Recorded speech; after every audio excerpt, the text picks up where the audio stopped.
Seen lots of deliveries, IVs, tubes, oxygen tanks, and as soon as they arrive here, you see ambulance crews pull up, load their vehicles up with whatever they can get, gauze, bandages, and then go back out to the field again. One quick note, something new. As I hear yet another siren in the background, we were just told that there would be no more arrivals here from the Pentagon. Not because they can't accept them. They said they do have space, but we were told that they don't have anybody letting them know that somebody is arriving. But I say that, of course, as everybody turns over to the other side here, waiting for another emergency vehicle to pull up.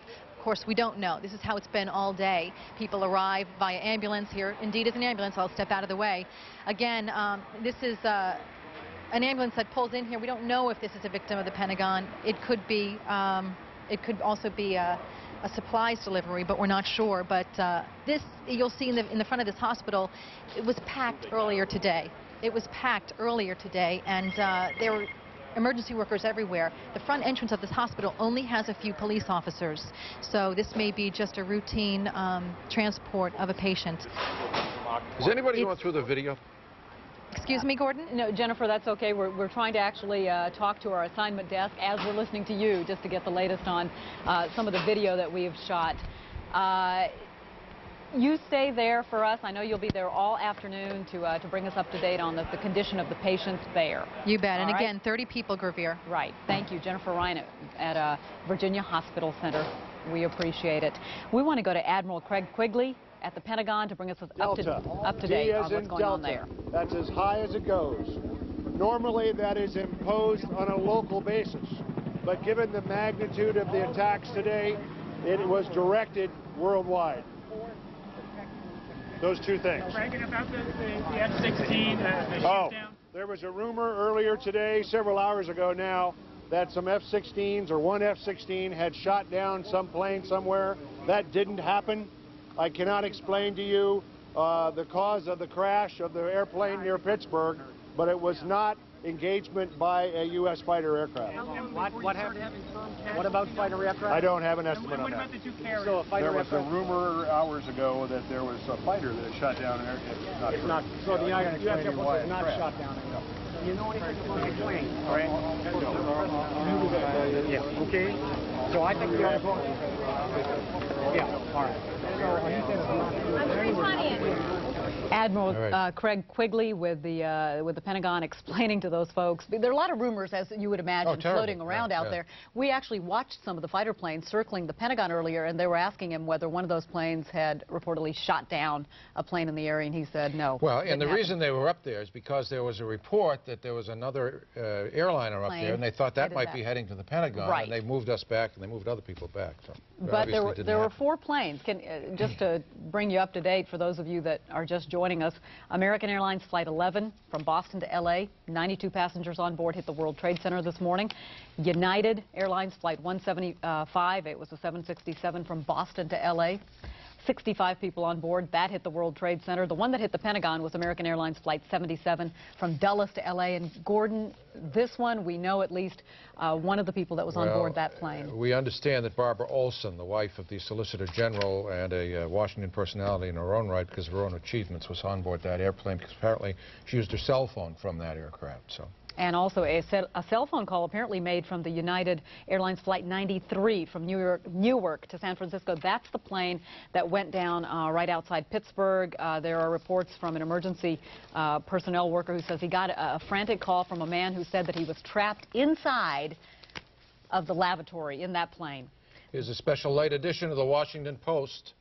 As you can see, terror hits Pentagon, World Trade Center. It's been a while since you've seen a special late edition of the Washington Post, which, as you know, is a morning newspaper. The last time, I think, Gordon, wasn't it the election, right after the election?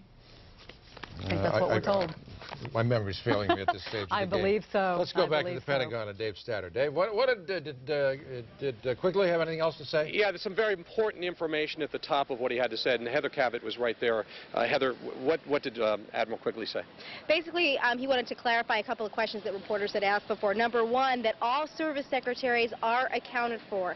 Number two, that all military installations around the world are in Delta threat condition. And also he wanted to clarify that there had been some speculation speculation that an F-16 had shot down a plane near Pennsylvania. He said that did not happen, was not a result of engagement, and just wanted to make sure that he clarified that for reporters and obviously for the public who are listening to this broadcast. If you remember the briefing before this, they could not confirm that all the heads of the various military were accounted for. Now they can confirm that. That's Rear Admiral Craig Quigley, who's the Assistant Secretary of Defense for Public Affairs. So at least that is some good news coming out of here. But there are a lot of other people, I am sure, right now here at this building who are unaccounted for, and it may take some time before we know who they are and specific numbers, and that's what they're unable to give us at the moment. All right, Dave, as I Dave. said, Dave Statter, thanks very much to the Pentagon. As I said earlier, for the first time in history, to my knowledge, the Federal Aviation has shut down every airport in the United States, and Gary Reels is at one of them right now, National. Gary? Okay, Gordon and Gervais, the roadblock right here behind us, that's as close as the public gets to National Airport, and that's going to remain the case until at least noon tomorrow. That word from the Federal Aviation Administration just in the past half hour. With us now, Jonathan Gaffney of the Washington Metropolitan Airport Authority. Jonathan, does that mean that National is going to reopen at noon tomorrow? Too soon to tell. That you heard kind of what we heard, which is at noon tomorrow the system will start up again. Obviously, we'll try to accommodate the nation's travel as soon as we possibly can. Obviously we need to know more details, make sure the building is safe, and we'll get started like everybody else as soon as we possibly can. But the point is, 12 o'clock tomorrow is the earliest. It could well be later than that. Exactly. If you without knowing the details, I think they said is no earlier than noontime tomorrow. Obviously, we'll get ready to start as soon as it's appropriate after that. One of the many, oh so many amazing sights today were military helicopters hovering over the landing area here at Reagan National. Can you, obviously it was a security precaution. Sure.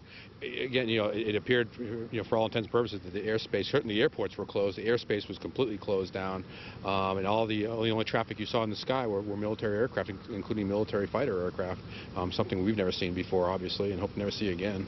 Now, of course, Dulles is under your purview as well, and that receives many international flights. Flights around the world are flying today, but obviously those bound for the U.S. are not coming to the U.S. Exactly. That's a good point, because what happened today for the first time that anybody can remember is the nation's aviation system was shut down. We know it as blizzards and weather for a couple of days. This is the whole nation all at the same time. We have a large number of flights, obviously inbound to Dulles, our European flights coming in. I couldn't even tell you where they'll all end up, and so the watchword for everybody for tonight and for the next few days is great patience to kind of see how this whole thing starts sorted out, how it gets started again, and people will kind of get to where they need to be. It's just going to take a while. But most of those flights will be diverted to airports in Canada? I understand this morning, again, there's so much rumor and innuendo. I heard this morning from the news, as a matter of fact, that all those European flights all to the United States were all going to Canada. Now, whether that's going to be true or not, I don't know. Jonathan, one of the many questions without an answer right now, that flight that was hijacked out of Pittsburgh, the speculation, the theory is that it was heading toward Washington or Camp David. Do you know anything about that? Not at all, Gary. Again, those are just one of those. As you know, all the thousands of rumors that happened today. Obviously, there'll be the investigations of all investigations to sort out all these things that have happened.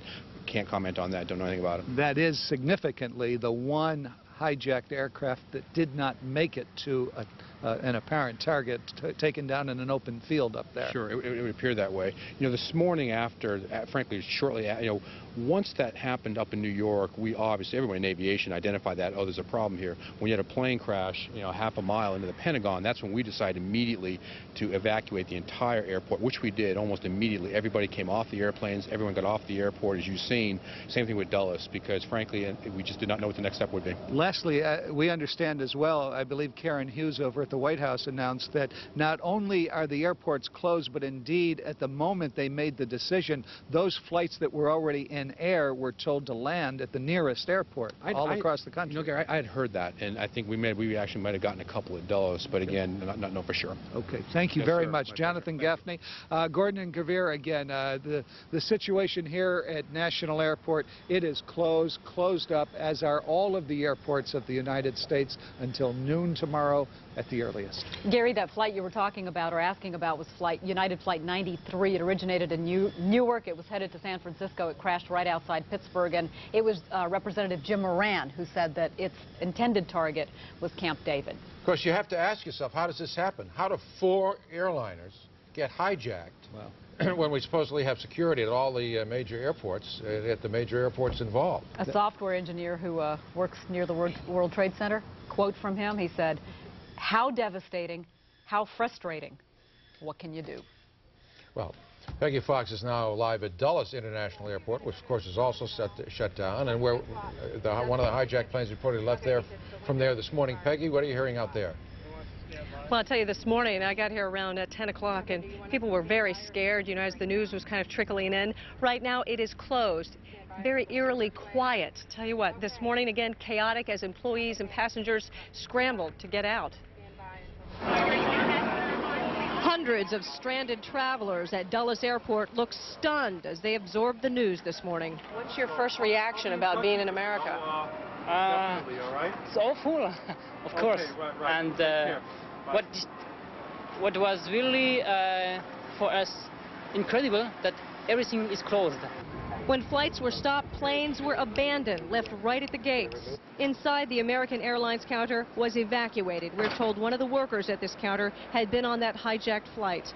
Outside, flags were lowered to half staff around the airport. Security was stepped up with concrete barriers. Inside, phone lines were jammed as people tried to figure out how to get home. My flight was supposed to land at 10, and I got in a little after because we were diverted from National here to Dulles. And it is now, you know, 1:45, and there's no transportation out of here, and they don't want us here in the building, so we're not quite sure what's going to happen. There were quite a few travelers here this morning who had been diverted from National because National closed first, so the airlines came here, and lots and lots of people who weren't sure where to go, how to get home. That woman had come for a one-day conference, and she lives in Michigan. I hope she found a room because I'm told all the hotels in the area are filled. Now, for anybody who thinks they might have friends or relatives or loved ones on any of those hijacked flights, I do have some phone numbers for you, and I hope we can put the numbers up for you. Airlines, American Airlines, the number for friends and relatives, 703-661-5211, 703-661-5211. And for United Airlines, it's a 1-800 number, 1-800-932-8555, 1-800-932-8555. And as Gary Reels reported, this airport and the others shut down at least until noon tomorrow. They have put these several concrete barriers in, and it looks like they're here to stay for a while. For now, I'm Peggy Fox, live at Dulles Airport. Gordon and Gavir. Peggy, thanks very much. Going back to New York, Mayor Rudy Giuliani says 2,100 people were injured that they know of now, 1,500 walking wounded, 600 others taken to area hospitals, 150 of them, this is New York, in critical condition. But in terms of the people who lost lives, I have a sense, he says, it's a horrendous number of lives lost. Right now we have to focus on saving as many lives as possible. Peggy? A lot of people had compared this to Pearl Harbor. Of course, 2,400 people lost their lives at Pearl Harbor. But Senator John McCain, Senator Hagel referred to it as that, but Senator John McCain says this is an act of war. The question is, with against whom and right. with whom? President Bush, of course, is vowing to hunt down the people responsible and hold them responsible, and he's actually getting a little bit of support from former President Clinton, who led us through the Oklahoma City bombing back in 1995, said now is a time for the country to rally behind the President of the United States. President Bush spoke shortly after the Trade Center bombing. President Bush spoke to the press about the attacks. Ladies and gentlemen, this is a difficult moment for America. I unfortunately will be going back to Washington after my remarks. Secretary of Rod Page and Lieutenant Governor will take the podium and discuss education. I do want to thank the folks here at Booker Elementary School for their hospitality. Today we've had a national tragedy. 2 airplanes have crashed into the World Trade Center in an apparent terrorist attack on our country. I have spoken to the Vice President, to the Governor of New York, to the Director of the FBI, and have ordered that the full resources of the federal government go to help the victims and their families, and to conduct a full-scale investigation to hunt down and to find those folks who committed this act. Terrorism against our nation will not stand. And now, if you join me in a moment of silence.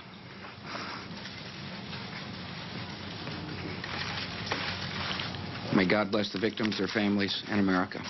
Thank you very much.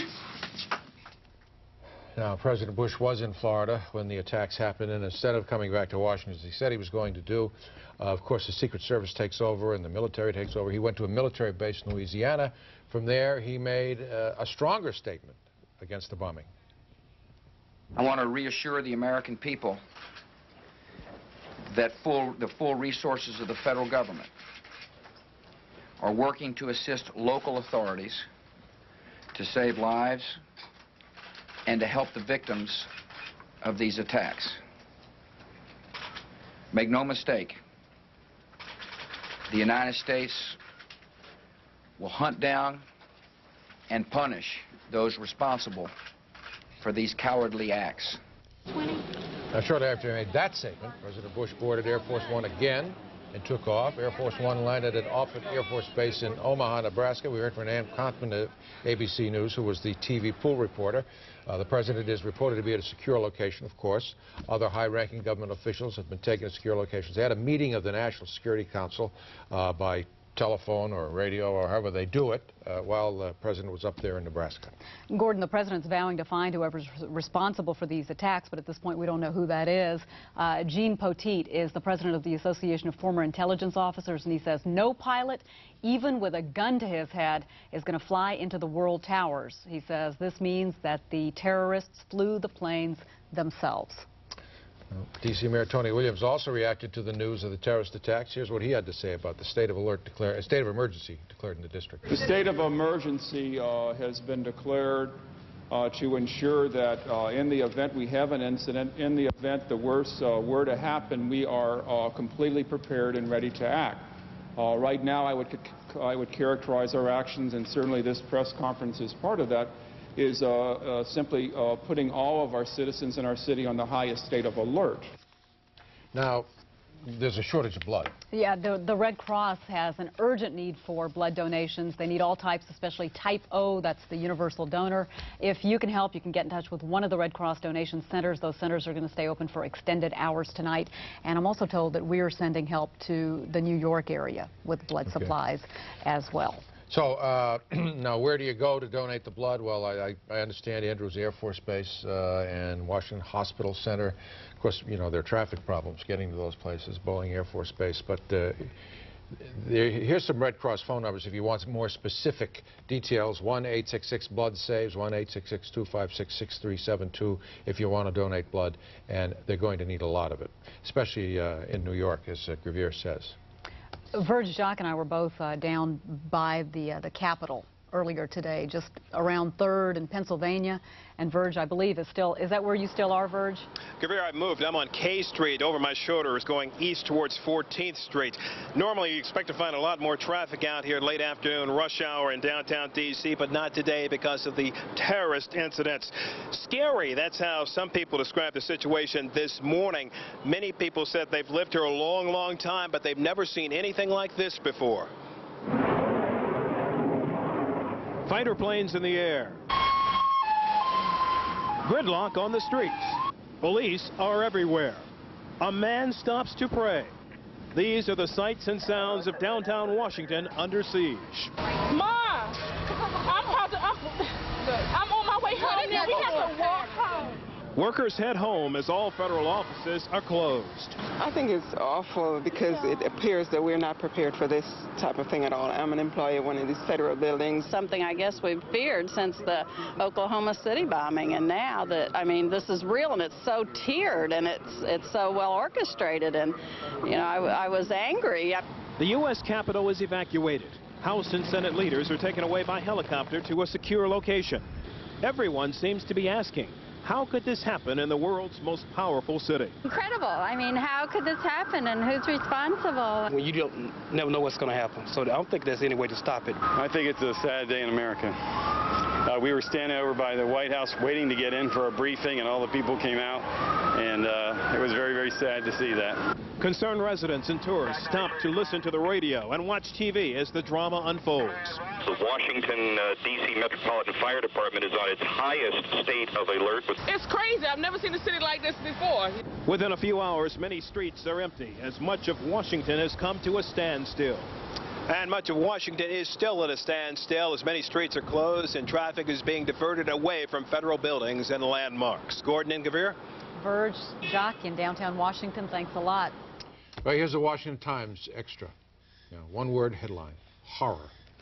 Washington Post, terror. This is a special late edition. Terror hits the Pentagon, World Trade Center. And if you're just joining us, the reason is this. This is because of 3 terrorist attacks today on targets in the United States. One of those attacks demolished part of the Pentagon. The other 2 hijacked planes intentionally crashed into 2 towers of the World Trade Center building in New York, bringing them to rubble. Those 2 towers standing 110 stories high. A 4th attack, a plane went down outside of the Pittsburgh area. Many believe the intended target was Camp David. The terrorists chose their targets carefully. The Pentagon, of course, the world's largest office building in a sense. More than 50,000, 24,000 people work in the Pentagon, 50,000 people work in the World Trade Towers. Gretchen Carlson has a look at the damage from New York. Both 110-story towers of New York's World Trade Center collapsed after unknown terrorists attacked the buildings this morning. 2 aircraft, about 18 minutes apart, flew directly into the towers just as workers were arriving around 9 a.m. The second attack was captured on videotape, showing a large plane smashing into one of the 110-story skyscrapers. The building burst into flames, dropping debris all over the narrow streets of lower Manhattan. Many are dead. Thousands are believed to be critically wounded. 50,000 people work in the World Trade Center. I looked up and I saw the second plane hit. Had to be a commercial-sized airliner. What went through your mind? That it couldn't be real. A short time later, when top portions of one of the towers collapsed, people on the ground were sent running for their lives. Let's get out of here. Officials stopped all flights across the nation. Both planes are believed to have been hijacked. All bridges and tunnels in New York have been closed, while security forces across the nation have been put on the highest alert. CBS News quotes FBI sources as saying a total of 4 planes were hijacked, then intentionally crashed this morning. The latest one just 80 miles outside of Pittsburgh. Gretchen Carlson, CBS News, New York. American Airlines Flight 11 from Boston to Los Angeles was one of the planes that crashed into one of the Twin Towers at the World Trade Center. Here's the brother of the pilot of that plane. It's been reported that my brother John was the captain of American Airlines Flight 11, which was hijacked out of Logan Airport this morning en route to Los Angeles, California. John leaves behind a loving family, his wife, 3 lovely daughters, his parents, brothers and sisters, numerous aunts and uncles, friends, loving community. Our family is obviously grieving, as is the whole nation, for what has happened today. I personally, I think I'm in shock. I'm in some type of denial. I keep looking at the cornfield behind me, hoping that my brother comes walking on out.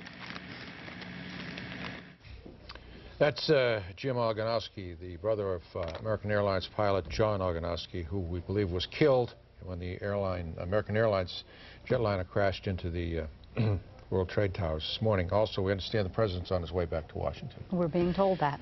Now, the attack on the Twin Towers in New York has sparked high security alerts at big buildings all over the country. Evacuations ordered to the United Nations building in New York, the Sears Tower in Chicago, the tallest buildings in Boston, that would be the Prudential and John Hancock. Also buildings in Cleveland and Minneapolis were closed. Seattle's landmark Space Needle was closed today. Of course, here in Washington, they've closed down the monuments and the memorials. The financial markets were closed. They're also heightening security at the big dams all over the country. Right, they are. And also, Gordon, for the first time since D-Day in 1944, they've canceled all baseball games. That's right, today. Major League Baseball For the first time since well. 44. Right. Again, the markets have been closed, all U.S. financial markets, because of the situation that happened in New York and also here. Trading's going to resume as soon as practical, we're told. Many of the nation's investment firms, or at least some of their operations at the World Trade Center or surrounding buildings, have been shut down, and what happened there could limit their ability to restart trading quickly. And the terrorist attacks put a halt to the primary election in New York City. You know, it was a hard-fought election. Voters were going to select candidates for the mayor's office and other city offices. The judge in charge of the Board of Elections called off the election because, of course of all the confusion and terror that followed the attack on the Twin Towers in New York. We don't know when that election will take place now. British Prime Minister Tony Blair, one of the world's first leaders to condemn today's attacks. Remarks marked for sympathy for the victims and anger at the attackers. Here's what Tony Blair said.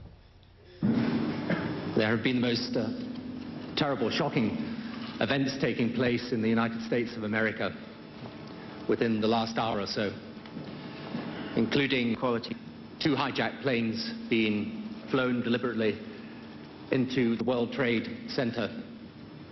I'm afraid we can only imagine the terror and the carnage there, and the many, many innocent people that will have lost their lives. I know that you would want to join with me in sending the deepest condolences to President Bush and to the American people on behalf of the British people at these terrible events. This mass terrorism is the new evil in our world today. It is perpetrated by fanatics who are utterly indifferent to the sanctity of human life. And we, the democracies of this world, are going to have to come together to fight it together and eradicate this evil completely from our world. British Prime Minister Tony Blair. A totally different story in Israel's West Bank today. Thousands of Palestinians celebrated the terrorist attacks in the United States, chanting "God is great," and distributing candy to passers-by in the West Bank town of Nablus. About 3,000 people poured into the street just after the attacks on the World Trade Center in New York and government targets in Washington. Palestinian leader Yasser Arafat, however, disagreed. We are completely shocked. Completely shocked. Unbelievable. Senator Reis, are you planning to call the U.S. President to convey the personal condolences? I will send him directly a quick telegram. Arafat called the attacks terrible. We have another look now at the damage at the Pentagon. A plane crashed into the building this morning about an hour after 2 hijacked airliners crashed into the World Trade Center towers in New York. Those twin crashes touched off the worst day of terror against America, starting before 9 o'clock this morning. Earlier today, I spoke At approximately 8:45 Eastern Standard Time, a plane crashes into one of the towers at the World Trade Center in New York. Some 18 minutes later, television viewers across the country watch in astonishment as a jetliner flies right into the second Trade Center tower. In Sarasota, Florida, President Bush calls the crashes an apparent terrorist attack and a national tragedy. And have ordered that the full resources of the federal government go to help the victims and their families, and to conduct a full-scale investigation to hunt down and to find those folks who committed this act. About an hour after the attacks on the World Trade Center, a plane crashes into the Pentagon in Northern Virginia. It had no landing gear down, and it was coming very, very rapidly, and then it took a dive, and I saw it coming, and I hollered, "Hit the deck," and everybody in the office hit the deck because they knew that the World Trade Center was on fire. 9:30 a.m. Government buildings from the White House to the Capitol are evacuated as officials cite credible threats of terrorist attacks.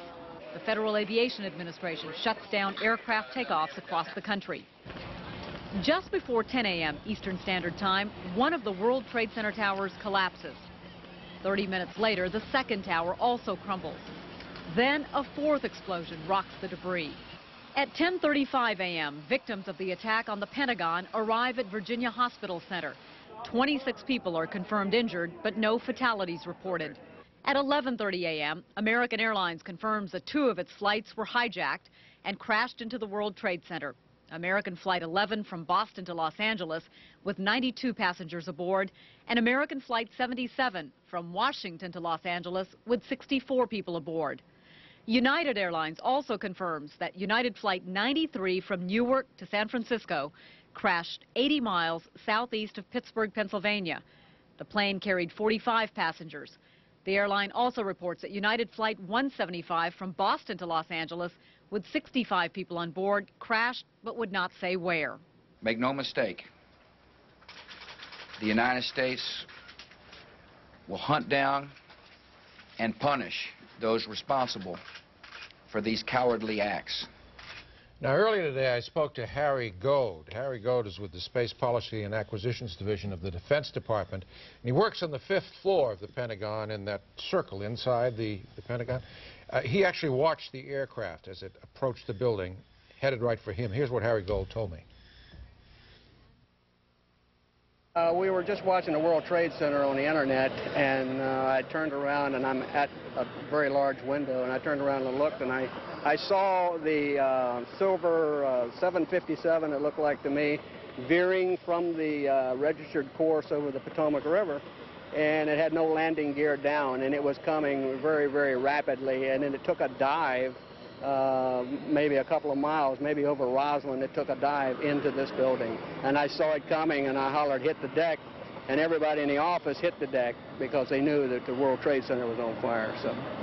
So you figured this was it? This was it. They were coming in, and you know, they're going to hit a lot of buildings, and this is going to be one of them.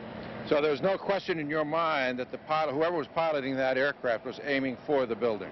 He was aiming for the building, but he could have went into center court mighty easily, which would have really done some damage, and I don't know, but whoever hit the outside, God bless him, because that's that also is an area of the Pentagon that's going to be under renovation. We've already done one wedge, and we've moved a lot of people out of this wedge here over there. Well, that's Harry Goad, who works for the Space Acquisitions and Space Policy Acquisitions Division of the Department of Defense. Security, of course, is at an all-time high in our area. Bruce LaChanze at 17th and K with more on what's going on down there. Lots of police officers and a show of support there, Bruce. Absolutely, Gurveer. We are atop the U.S. Chamber of Commerce building on Lafayette Square. They have just lowered the flag to half staff here above the building. They've yet to move the flags on top of the old executive office building back behind there. You can see the smoke from the fire at the Pentagon just back behind me. And imagine the flying time from there at the Pentagon over here to the White House. It is just a few minutes. And indeed, this morning, during the course of the hit at the Pentagon, and all the confusion and so forth, there was a serious concern about an unidentified, low-flying aircraft that was approaching the White House. Take a look at some of the videotape that we collected earlier today. People in a panic evacuating the White House and the entire downtown area. Some of the reporters, the photographers who were in the press room at the White House, who had stayed behind as the president went out on his trip to Florida, said that they came out on the PA, reported this low-flying, unidentified aircraft, demanded that everybody leave. Everybody was ordered out of the White House. Senior staff were taken to another location. As the White House went, so went much of downtown. The Starbucks closed, the delis closed, all the office buildings closed, and everybody who had just arrived for work was ordered out of town. That created a scene of intense gridlock down here. A lot of people afraid to get on the metro, and so they tried to wend their way, some of them in the back of pickup trucks, loaded into the back of pickup trucks, trying to get out of town, and it took them a very, very long time. We watched one person moved in an hour, only one block. Now, we have some other news as well. One of the big security concerns here up until this event, of course, has been the IMF World Bank protests scheduled for the end of the month. They were planning to ring the White House with protesters. Well, I have just gotten off the phone a short time ago with Lisa Fithian, who is with the Mobilization for Global Justice. And we could take a look at some of the videotape of the previous demonstrations last April as I talked to you about what she said. She tells me that they have scheduled an emergency meeting of the protest organizers for tomorrow to try and reevaluate what they should do in light of these apparent terrorist attacks on U.S. soil.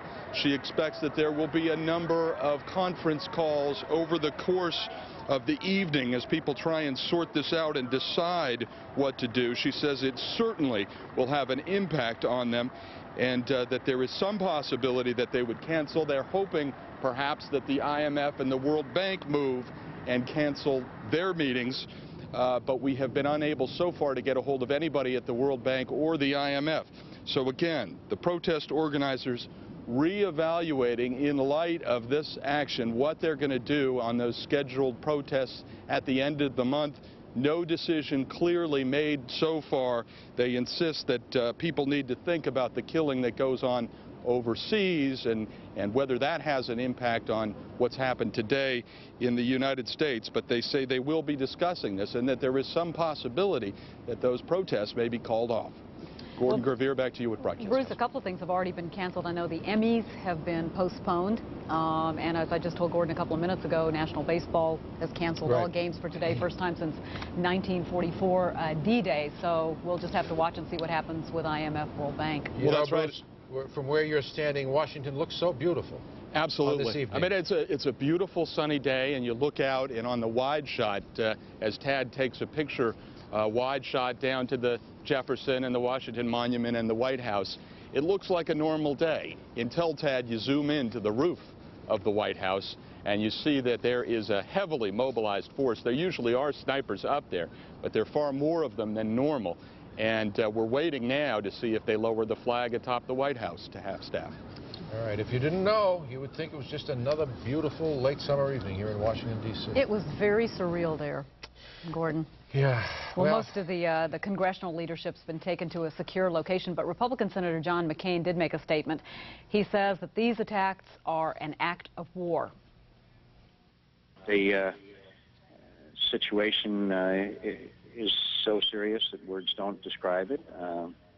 I think that it's clear that the organization and magnitude of the attacks required more than a few people to perpetrate it, and it'll take some time to determine who they are and who supported these attacks, but I think we'll find them out, and they will suffer the full measure of our justice. This is obviously an act of war that's been committed on the United States of America. John McCain survived many years in a North Vietnamese prisoner of war camp, as you know, and now he's a United States Senator from Arizona and a former presidential candidate. National Guard's been called in Virginia and the district. The state of emergency has been declared, also in Maryland. Joining us now for more on what that means is Professor Steve Wormail from American University School of Law. What does that mean, Professor? Well, I think this was an effort by the local governments to get some control over the situation, make sure they could keep the streets clear, make sure that emergency medical vehicles can get through. I don't think they're intending this to be a kind of law enforcement mobilization. We're not under martial law. It's just a state of emergency. Professor, now the National Guard's been called up, and of course they've been called up in situations of emergency in our country in the past. What sort of powers do they have? The National Guard, is often used in severe emergencies, in hurricane situations, and to try to keep the streets clear, to work with emergency medical vehicles. They can be used to engage in law enforcement and to break up crowds and so on. Again, I think that's probably not the intent here. I think they're trying to provide support to make sure that the local areas keep functioning. Well, we've been worried about these kind of attacks for a long time, Professor, as you know, and of course we didn't know what form they were going to take, and you have to assume that others may be planned. At what point do you start to worry about your civil liberties as government clamps down? Well, I think that's an immediate worry, and it's something that I think we have to keep an eye on. Obviously, both local and national law enforcement have a strong interest in trying to figure out who's responsible and trying to make sure that there aren't more of these attacks. And I think they're going to be under pressure to do it quickly and thoroughly and to reassure the American people. I hope that in the process they'll be reassuring the American people that they're doing it according to the Constitution. Well, Lincoln suspended habeas corpus during the Civil War. At what point do citizens begin to say, wait a minute, we're approaching the area of unreasonable search and seizure here? Well, I think you may have that even without suspending habeas corpus. I think there aren't too many judges right now in the country that would turn down a request for a wiretap or a search warrant from the FBI that said they, suspected somebody in connection with these events. I hope we're not going to have that kind of panic. And certainly we can't, as citizens, continue to live our lives in fear, although caution's always good.